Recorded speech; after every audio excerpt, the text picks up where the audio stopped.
Hi friends, ఈరోజు వజ్రాల వేటలో నాకు తెలిసిన ఒక అతను హైదరాబాద్లో ఉంటాడు.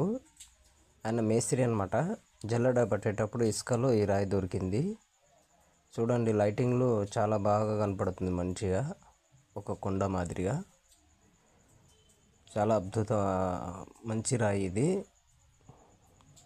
నా వీడియో చూసే వాళ్ళు సబ్స్క్రైబ్ చేసుకోండి, మరిన్ని వీడియోలతో తీసుకొస్తాను మీ ముందుకి. అయితే లాస్ట్లో ఈ స్టోన్ చూశాక నాకు తెలిసింది ఏంటంటే ఇది క్రిస్టల్ రాయి అని నేను అనుకుంటున్నాను. ఒకవేళ మీకు తెలిసి ఉంటే కామెంట్ ద్వారా తెలియచేయండి. లైక్ చేయండి, సబ్స్క్రైబ్ చేయండి. మా యూట్యూబ్ ఛానల్ సబ్స్క్రైబ్ చేసుకొని